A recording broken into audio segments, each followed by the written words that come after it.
Hi, this is Jerry McLaughlin, co-author of the book Cold Wax Medium, Techniques, Concepts, and Conversations, and co-producer of Cold Wax Medium, a video workshop. Welcome to Ask Jerry and Rebecca, a video series answering all your questions about cold wax medium. Hi, and welcome to this episode of Ask Jerry and Rebecca. It's the first one that I am doing from my new home in Mexico. You can see over, I'm getting this backwards because of the camera, over one shoulder is my kitchen, and over the other shoulder is my hallway, and I'm coming to you from my dining room.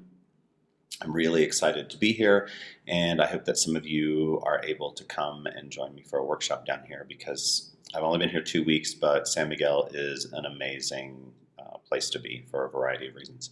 Today's question comes to us from a few people. The questions specifically come to us from Helen Owens, Sue Smith, and Lynn Lee, but several people asked some variations on this question, and the question is about brayers.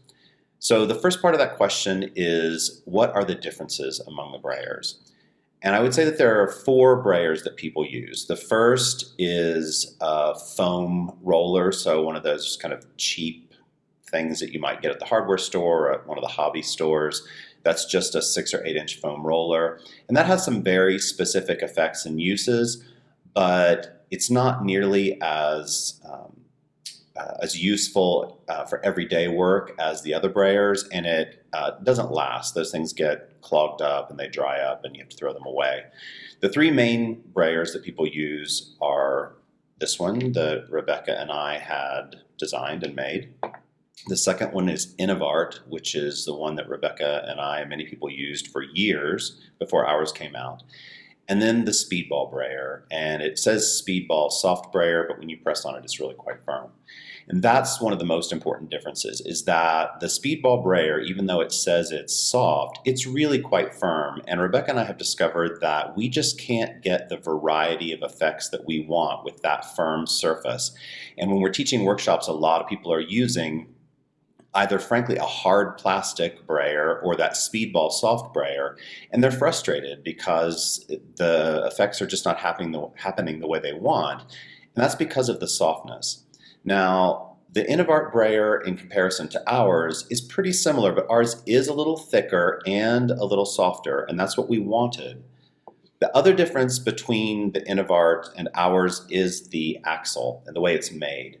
And our axle is metal on metal, and it's really, really durable. It rolls easily, it doesn't get clogged, and it cleans up easily. It's very, very durable. The Innovart brayer, and I'm not hating on Innovart because we used it for years, but it's plastic and it does get worn down over time. And the other thing it does that can be really annoying is that the roller gets a little torqued in there, and when you try to roll across, it's not really rolling, it's actually just kind of skidding across your surface. And I used to find myself hitting it on the side to loosen it up when you hear that clicky sound. And people would say, why are you doing that? Is that something about technique? And I would say, no, it's really just because I want to make sure before I start rolling it that it's loose in there and that it's going to roll appropriately. So if you are using an Innovart, make sure that it's rolling smoothly before you start putting paint on your surface. Another question that we get about the brayers is, how do you clean them? And that's pretty straightforward. And I'll tell you that in my day-to-day painting, as I'm moving through a painting, I really don't clean my brayer unless I'm going to specifically roll on a layer of white paint. And I want to make sure my brayer is really pristine. So when I clean my brayer through a painting session, all I do is take a piece of newsprint or some other kind of cheap paper and just make a few passes to get any excess paint off, and then I just jump in and use it. The other thing that I do when I'm painting with my brayers is I have more than one. I often have 3 or 4 going at the same time, and I have 3 or 4 squeegees going at the same time. It allows me to move back and forth really quickly and not get bogged down in cleanup.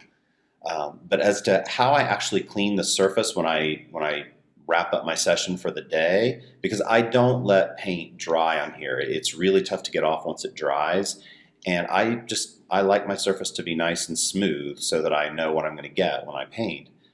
I just use solvent, and you can use either odorless mineral spirits, or you can use one of the orange solvents like D-limonene or Citrusolve or one of those. And this brayer is about a year or so old, and I routinely use Citrusolve on it at the end of a session to clean up, and it's perfectly fine. It is getting a little bit worn, and that happens over time. The foam, it just breaks down like any kind of foam in a cushion or whatever. Those little cells eventually just break down, and you have to replace it. But this is about a year old, I think. The last part of the question is, when and how do you use them? And that's tough, because what I'm going to say is that it's the same question as to, when do you use a squeegee, or when do you use a paintbrush, or when do you use an R&F stick? It's when you have a specific effect or surface in mind that you're trying to generate. So that to me is really an artistic kind of question. And it gets down to really knowing what kind of effects that you can get with this tool. To me, a brayer is one of the most versatile tools you can use. But when I teach workshops, one of the things I find is that people have kind of one way that they use a brayer, and they get the same effect every time they use it, because they really haven't spent time figuring out all the different effects that they can get with the brayer. And those effects come down to several things. How heavy do you load the paint? How hard you're pressing, and how many passes you make back and forth. And I think there is great value in just spending time in your studio, not making a painting, but just practicing with your tools and getting them to do what you want them to do.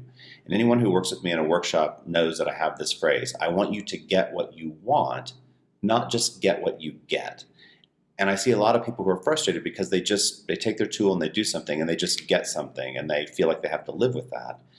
And that comes from just not committing to mastering your tools. So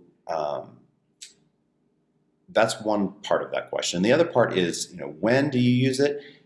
You need to use it on either a dry or semi-dry surface usually, because if you've rolled your brayer through really wet paint, it's like walking through really wet concrete. It just mucks everything up. Now, there's a role for that, working really wet and wet to get a certain kind of surface. And I do that on a fairly regular basis, but it's a kind of controlled wet and wet. So in general, most of the brayer techniques that we teach in our workshop or in our video or in the book are on a semi-dry or dry surface. So I hope that answers a lot of questions about brayers. And thank you for joining in to today's session. See you next time. Bye.